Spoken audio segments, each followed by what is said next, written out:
New for 1970 Starforce. Electronic light and sound.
Welcome to the Intergalactic House of Toys. Today, we're going to be talking about Starforce, one of the rarest and strangest toy lines that may not have existed. I call these interdimensional starfighters. The history of these rare gems is kind of strange. Nobody really knows where they came from. I'm not even particularly sure where they came from. All the searching I've been able to do online has brought me with very little information. I do know that they came out around 1979 as Kingsford Starfighter. It was an electronic spaceship fighter that could put 3 3/4 action figures in. It had launching missiles on the side, as you can see here. spring's kind of a little weak. They were made out of this really cheap Bakelite almost material, clear plastic that was broken and lost. Now, they also had an interesting feature where the sides could come off. They could act as independent little drones. They made two different versions of it. The white version, as we see here. And they made its big bad brother here, the Space Hawk. An interesting black and gold theme to it. There were other spaceships at the time made by Milton Bradley in this Starbird line that used electronic firing and lights and sounds. But these were kind of unique, whereas as you can tell, it made kind of an interesting jet sound. You could raise it with this little wheel on the side. And you could lower it down. And it also had a laser gun.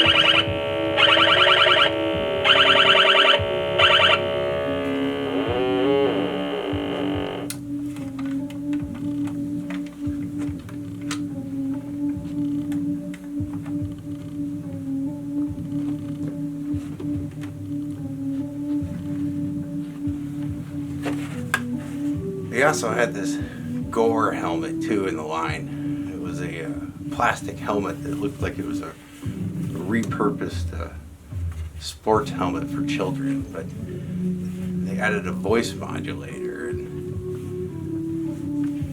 such. It's a pretty hefty thing, but it had a lot of playability. But there was a helmet that would come with each of the different spaceships. There's also another even rarer version of it from Bug Force apparently, but I wonder about the authenticity, if that even actually exists, or if any of these actually exist. I'm sure many of you are familiar with the Starbird line and the interesting sounds that these made.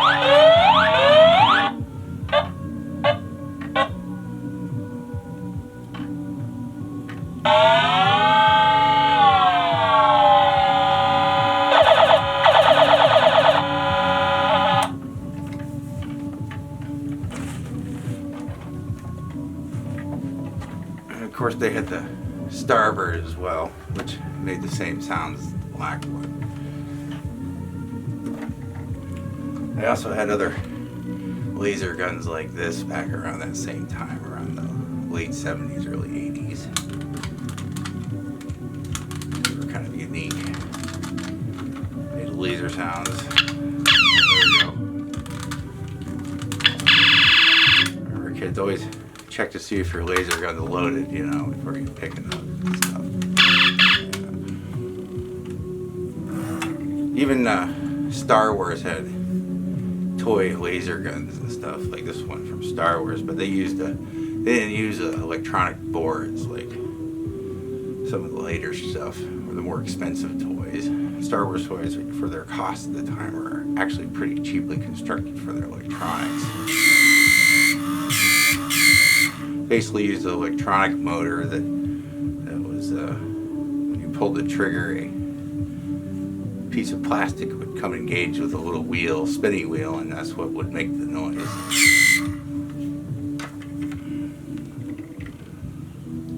What was unique about the newer stuff is they had some of the early versions of some of the electronic boards that were coming out, and they were sourcing these from all over the place, from Asia and what have you. Like this one was made in Taiwan. The thing that's interesting about them though is these little the chipset. Some of these chipsets, I'm sure you're aware of if you're into older toy electronics, come from some very strange places, and some have been yet to be verified of where they even were created.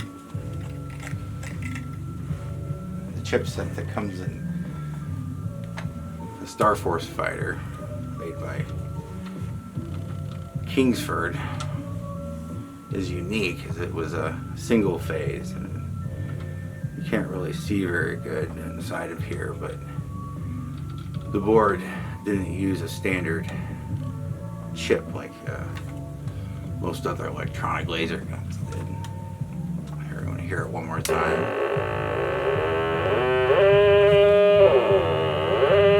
That's some crazy stuff to hear. You can really screw with your folks with that.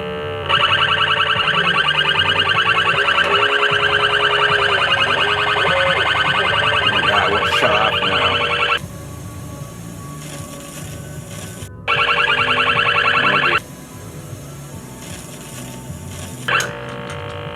Suppose you could scare your sister or something, I don't know. Very cool toys, but very fragile.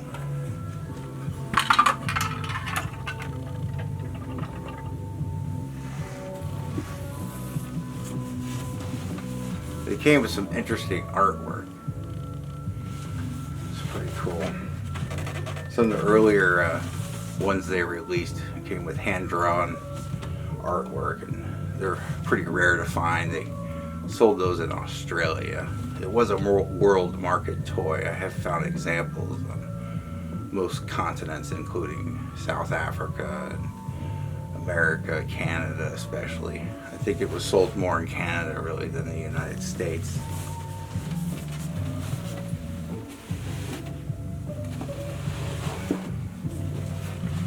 You see here, this box has seen better days, but this is the black one, the Space Hawk, if you will. So here we see a comparison of size and style with the black ones. I rather like this one with the lasers and stuff. Very cool looking. And here we have the Starbird and the Fighter one. Very similar in size. Very cool. And here we see a Type 95. I'm sure you've seen that before. It's pretty common with the Starbirds, the size comparison as well. Super cool stuff, if you can find one.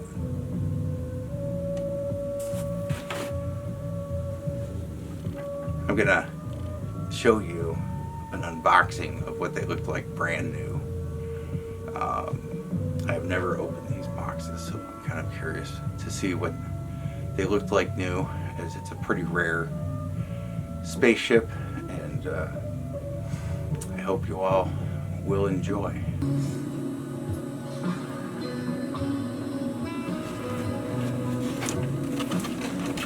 So here we have the Starforce Fighter 1. These things always are kind of an anomaly to me.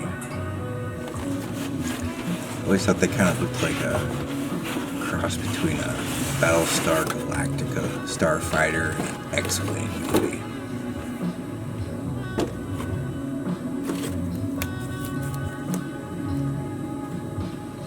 So,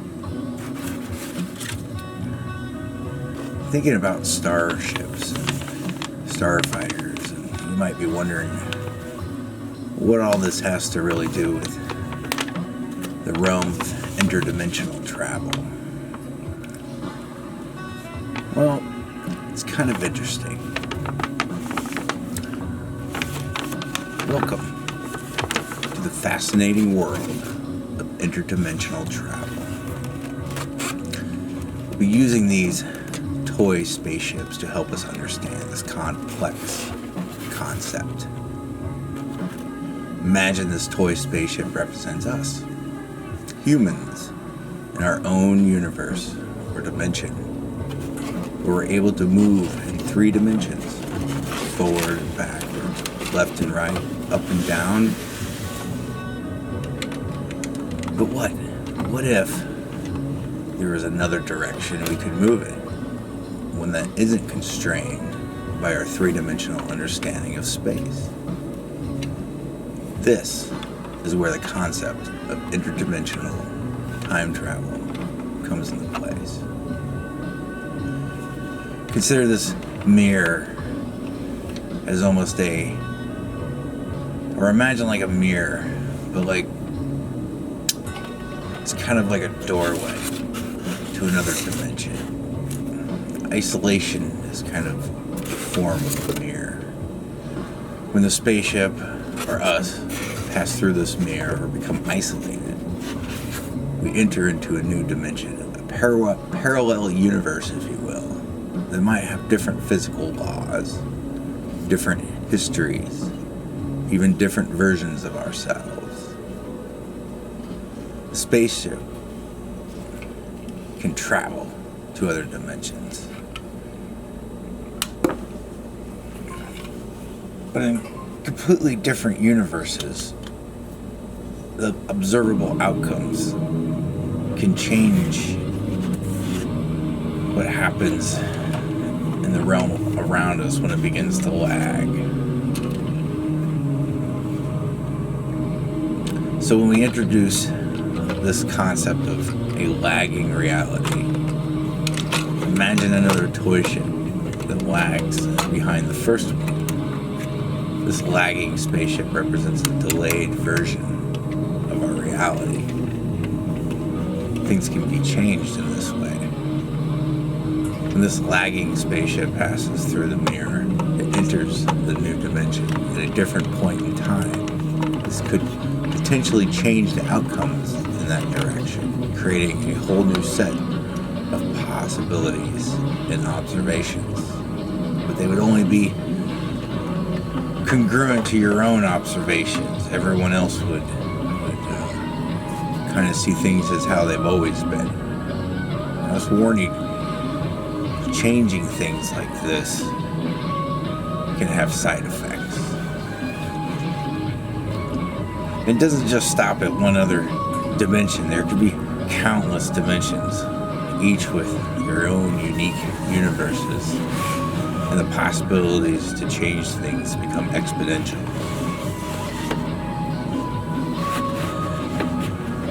The concept of a reality lag with different observed objectives is closely related to how our brain processes information and the principles of quantum mechanics, if you will.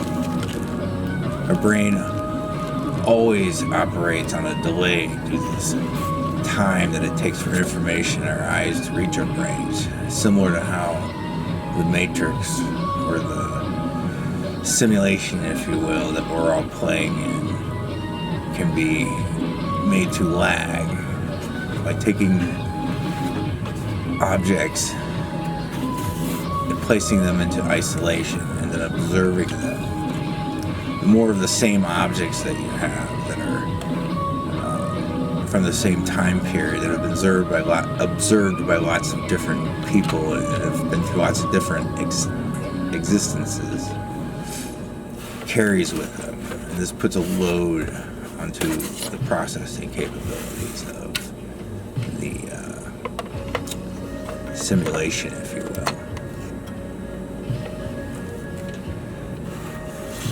In quantum physics, particles exist in many states once until you measure them. This is known as superposition. When we make a measurement, the system collapses into a specific value. So, by isolating yourself, observing certain objects, it will change the operational reality of the simulation around you. But it only affects you. You have to have some way to anchor yourself, though.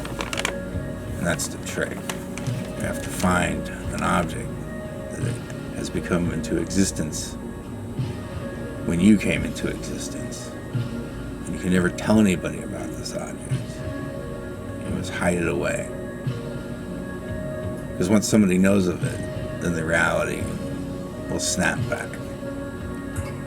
And it will seem like nothing had occurred.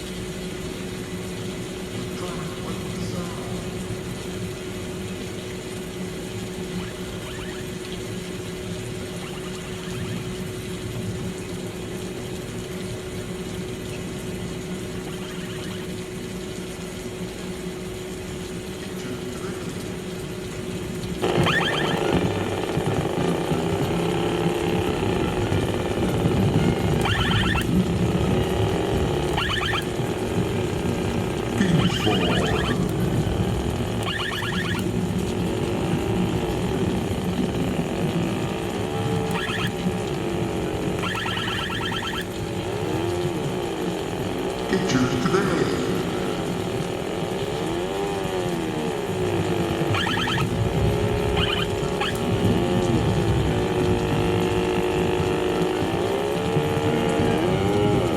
Kingsford.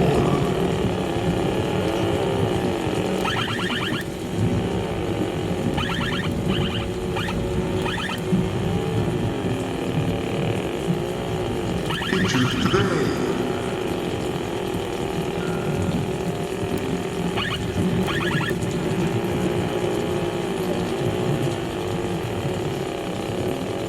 Kingsford.